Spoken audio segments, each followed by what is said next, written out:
Okay, stick with me here. Mere hours after first playing FBC Firebreak, I found myself mouth to dough with a delicious cream cake. Unfortunately, because I'm a clumsy bastard who can't be trusted with anything nice, a dollop of that cream landed directly into my blood orange cocktail and melted into it. That's when I found myself transported back into the halls of the Federal Bureau of Control as I fired white-hot bursts of liquid into its glowing red enemies that stalk its hallways. It's this sort of twisted leap of logic that a trip to Remedy's headquarters does to a brain. Remedy is a studio with an eclectic library of games. Some are horror, others are sci-fi or neo-noir detective fiction. But what I've always loved about the Alan Wake and Max Payne developer is that it's unafraid to be silly. Firebreak, the studio's latest project and its first foray into both first-person shooting and co-op multiplayer action, is very silly. Over the course of a 2-hour play session, I found time to both obliterate everyone around me with a murderous garden gnome and wage war against a 30-foot-high sticky note behemoth. All of this was enough for me to be convinced that if anyone can stand out in the crowded, often very serious online multiplayer space, it's Remedy,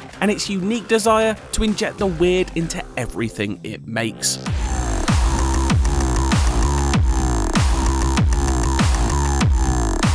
Set 6 years after the events of Control, Firebreak's setting of the oldest house will be familiar to those who played through Jesse Faden's story. Both the broad strokes and little touches remain, whether it be the severity of its brutalist pillars and walls or the finished folk music spilling out of its bathroom speakers, making for a comforting, if slightly uneasy return. Firebreak tasks squads with re-entering this X-Files-like government building to deal with localised outbreaks of the Hiss, Control's interdimensional threat that embodies living and non-living entities alike. You and up to 2 teammates are essentially this universe's Ghostbusters, just armed with double-barrel shotguns instead of proton packs. The twist though is that here, crossing the streams is heavily encouraged. Let me explain.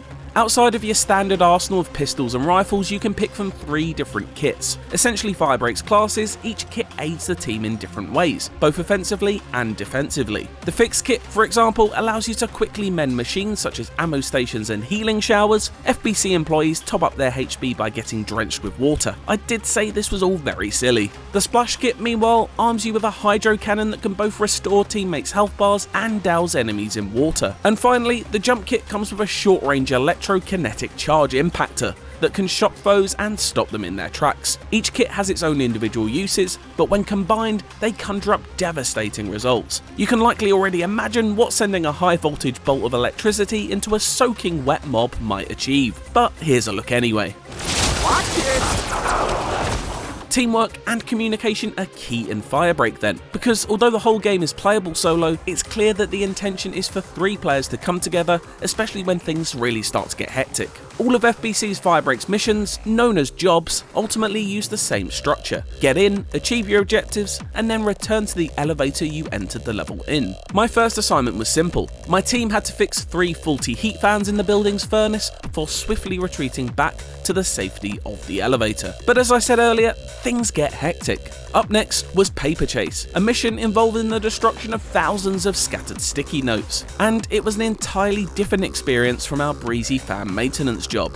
Only once the target number of notes have been removed from the office floors and walls could we exit the area and claim victory. The evil notes could be destroyed by a simple melee attack, but they were much more efficiently disintegrated with a quick soak and spark, another smart use of Firebreak's elemental kit systems. That kind of multiplayer synergy is supported by solid gunplay, so there's always something you can do without relying on another player. I quickly honed in on the machine gun as my tool of destruction. I enjoyed mowing down glowing red ghouls, which satisfyingly burst into the oily haze synonymous with Control.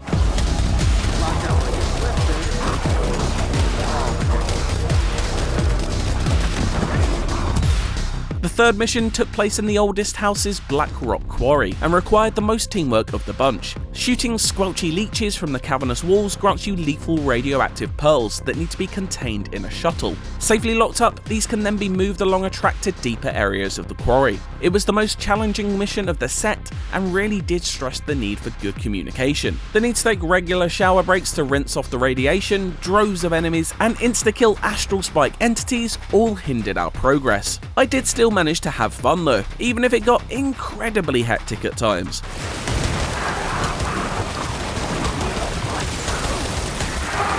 These missions may sound relatively straightforward, but after completing them you unlock clearance levels for each, which add further objectives and result in much lengthier excursions. The maps open up on subsequent revisits, adding extra chambers of activity as well as more complex objectives and foes. Just like in Control, bosses gate your progress through certain areas, effectively causing a lockdown. These range from bullet sponges with drastically larger health bars to more interesting beasts like a giant sticky note monstrosity that slammed my team with its giant yellow fists. I found the latter far more exciting, as taking it down required the elements of communication and teamwork that I enjoy in co-op shooters. These monsters made out of everyday objects are some of my favourite elements of Control, so I'm glad to see some of that weirdness make its way over here. This is further explored through randomly spawning corrupted items, none of which I sadly saw during my playtime, but they remain a tantalising prospect. A rubber duck that can redirect all enemies your way so others can focus on objectives did spawn, but due to its small size none of us found it. An unfortunate instance of readability that the development team assured us they're looking into fixing before launch. Another one of these items detailed to me was a large set of traffic lights, where being caught in its red gaze can result in a heavy amount of damage coming your way. It effectively brings a dash of Squid Game colour to the otherwise grey brutalist surroundings. It's these unreal remedy flourishes that give Firebreak a chance to stand out from the crowd. They're further explored in your loadouts too. Completing missions grants you unlock tokens that can be used to acquire suitably zany new tools. These include ultimate abilities such as the Splash Kit's teapot that burns up any enemy unfortunate enough to collide with its superheated globules. Then there's the Jump Kit's erratic garden gnome, which conjures up a destructive electrical storm that strikes anyone in its zone.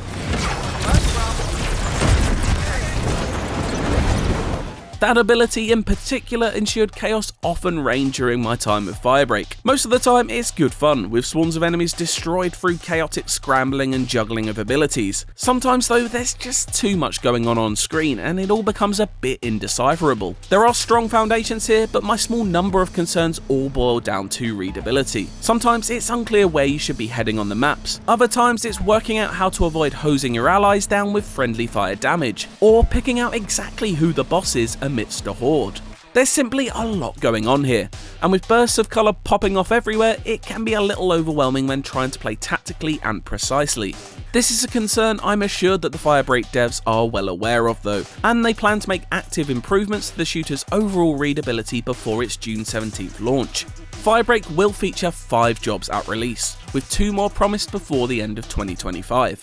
That may not seem like very many, but game director Mike Kayata tells me that Remedy considers them more like game modes than missions. I can see that, with each offering replayability and depth due to their multiple clearance levels and evolving objectives. Combined with the fact that it will cost $39.99 or £32.99, as well as being included on both Game Pass and PlayStation Plus at launch, I think there's enough value in here to keep both Control veterans and new fans looking for a fun shooter entertained for many hours. The always online co-op shooter road is a daunting one for any developer to choose to walk right now, but after playing Firebreak, I'm confident that there's a strong foundation here, and when combined with injections of Remedy's unique quirky personality, I think it can carve its own niche in the space, much like that dollop of cream carved its own space in my cocktail. I still drank it all. For more previews, check out our month-long coverage of Elden Ring Night Reign, and for everything else, stick with IGN.